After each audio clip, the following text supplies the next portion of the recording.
克兰战争打了这么久，双方在战场上的表现是有目共睹，外界普遍认为几天就能结束战斗。实力强悍的俄军侵略者，没想到打到现在都没能拿下乌克兰，不仅人员和装备损失惨重，而且原定的作战目标也是一改再改。俄军之所以在战场上表现得如此不堪，与俄军的坦克装甲部队、航空兵表现不佳有着直接关系。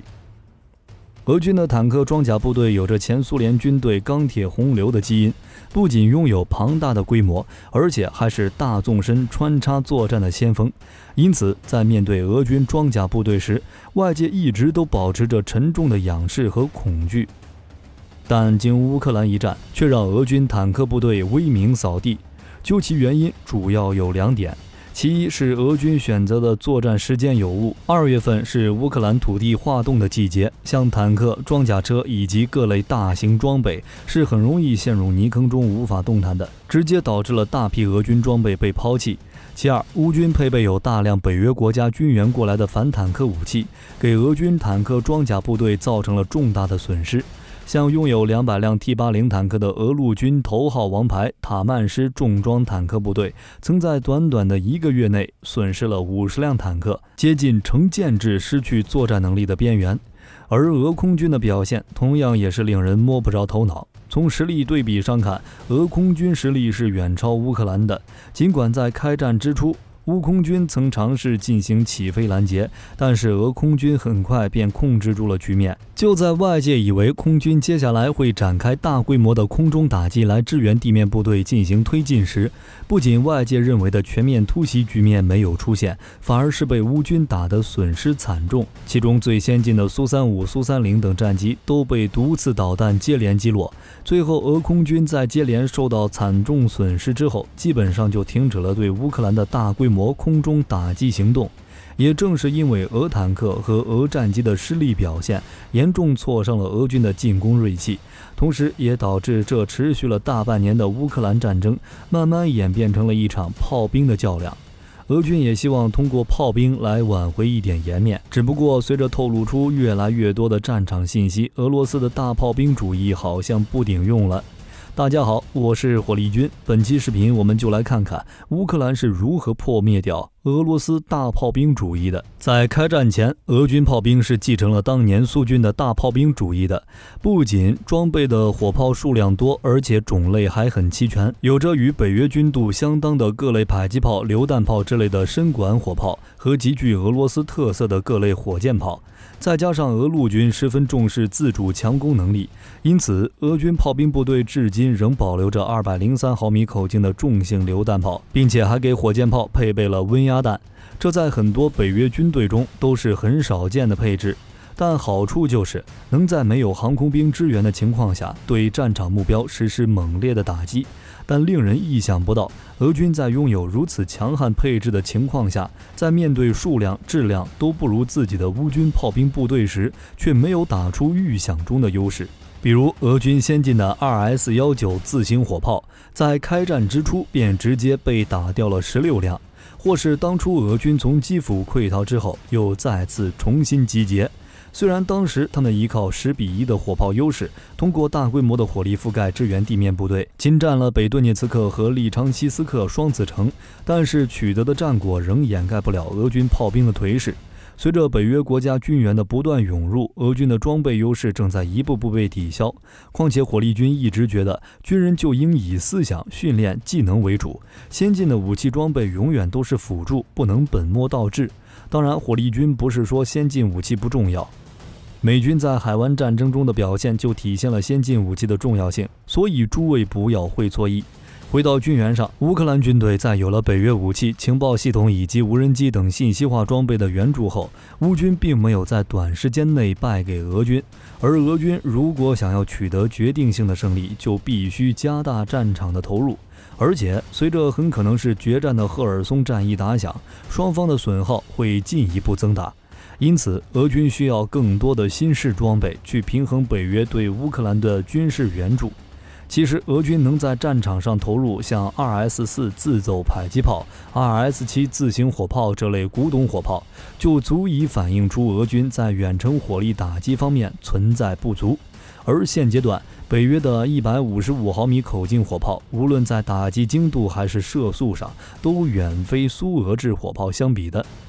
比如 2S-19 自行火炮，射速在6到8发每分钟，而北约大部分的155毫米榴弹炮的射速都能够达到8到10发每分钟。由此可见，俄军的火炮处于劣势。自苏联解体后，虽然俄罗斯十分重视俄军的现代化，但奈何解体对经济影响实在过于巨大，更是在2014年乌克兰危机之后，还受到了欧美国家严厉的经济制裁，政府无法给俄军的现代化建设提供足够多的资金支持。加上俄罗斯普遍性的腐败，能用在俄陆军炮兵装备和技术发展的资金自然不多，因此俄军也只能在苏联的遗产上修修补补，才有了俄军在乌克兰战场上吃到恶果的情况。俄罗斯30多年停滞不前的经济，导致俄军在火炮系统、在火炮本身、发射药、弹药这些方面远远地落后于欧美等国家，更是在决定炮兵作战性能的侦察和炮兵指挥系统上毫无建树。乌克兰战争真实有效地向世界展示了俄军炮兵的真实实力，他们的大炮兵主义已经名存实亡了。还不明白的朋友，想想开战之初，乌军有一段时间是没有获得欧美军援的先进火炮的，但乌军依旧使用苏制火炮，在与俄军的炮战中不落下风。这其中，乌克兰人自己研发的炮兵地理信息技术指挥系统发挥了重要作用。乌军炮兵在指挥系统的加持下，炮打得相当精准。相反，俄军多年来都将建设重心放到了新型火炮的改进和研制上，但从结果上来看，并没有获得十分良好的效益。除了炮兵指挥系统外，俄军的炮位侦测系统也不尽人意，远落后于欧美。像俄军最先进的动物园 EM 反炮兵雷达，其探测范围为水平 2.5 度到90度，垂直40度，可以在5分钟内展开或撤离，能持续运行超过8小时，同时跟踪多达12个目标。而且该雷达还能测小到80毫米、大到203毫米的炮弹，甚至是距离32到45千米之间的 M26A2 火箭弹和65千米的 MGM164B 战术弹道导弹，并在15到17秒快速确定发射位置、落点和弹道。相比较而言，乌军获得的德国眼镜蛇反炮兵雷达要比俄军最先进的动物园 EM 还要先进得多。眼镜蛇反炮兵雷达对于155毫米加榴炮炮弹可以提供超过40公里的探测距离，能够在3分钟之内确定240到320门火炮的位置。假如以每个炮兵连装备6到8门火炮计算，相当于它能够极短时间内探测到对方40个炮兵连。而且该雷达在确定这些目标坐标之后，会直接发送给指挥系统，后者据此进行打击。俄军在知道乌军有如此神器后，为了弥补反炮兵雷达的差距，俄罗斯发展了青霉素炮兵侦察系统。这套系统主要依靠声测和炮口闪光测量的技术，在信息手段上进行了改进，性能上比老式声光测试系统有了一些进步。其实大家可以把它理解成技术复古，在老东西基础上改接着用，这也是俄军大炮兵主义破灭有力的证据。因为这系统放到现在来说，就相当于在21世纪研制了一把能自动操作的算盘。俄军除了侦测和指挥系统落后低效以外，我们还能从双方的炮兵实力上发现其他几个俄军炮兵的缺点。目前俄乌双方的炮兵实力大概是这样的：乌军拥有1000门榴弹炮和200门多管火箭发射系统，每天要打4000到5000发炮弹，而俄军拥有大约3000门榴弹炮和1300门多管火箭发射系统，每天要打2万到5万发炮弹。虽然在轻型榴弹炮和火箭炮上俄军占据优势，但在极为重要的重型榴弹炮上却刚好相反。其中152到155毫米重型牵引榴弹炮，乌军大约有400门，其中50门 2A65 射程在25到29公里，100门 D20 射程在17.4到24公里，100门 2A36 射程在26.5到33.5公里，以及数量不详由英国提供的 FH70155毫米榴弹炮，射程在24到30公里，和 M777、M777A2 榴弹炮，射程在25到40公里，而俄军大约有150门 2A65， 另外还有600门备用，120门 D20， 另外也有1000门备用。另外，在152到203毫米的重型自行榴弹炮中，乌军拥有的数量虽然目前没有俄军多，但是乌军重型自行榴弹炮的种类多，而且各个射程都要比俄军的远。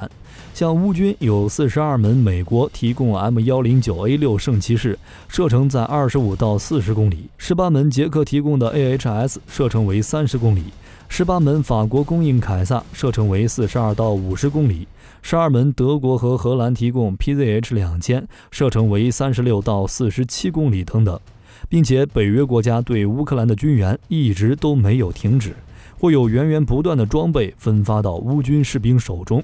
而俄军的装备说没了就是没了，后续的生产也肯定比不过在战场上的消耗。此消彼长之下，乌军总有会超过俄军数量的一天。而通过俄乌双方炮兵装备的分析，也不难发现，俄军炮兵存在3个致命性缺陷。第一个就是由于俄军发射药比较落后，因此在射程上是不如乌军手里的欧美火炮。第二个是俄军缺少智能精确弹药，俄军可堪使用的只有红土地激光制导炮弹，但是这炮弹射程比较近，而在射程上超过 M142 海马斯的 BM30 龙卷风，则由于缺少精确制导弹药，也只能洗地进行区域轰炸，颇为无奈。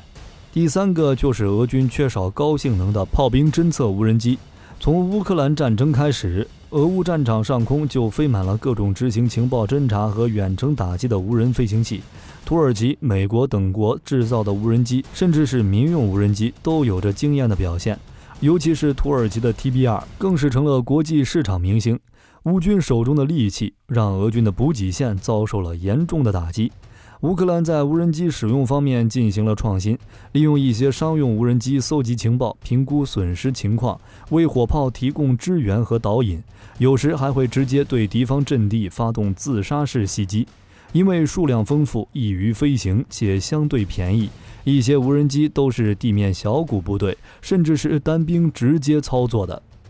无人机不但强化了乌克兰情报方面的力量，而且还弥补了其空军力量的不足。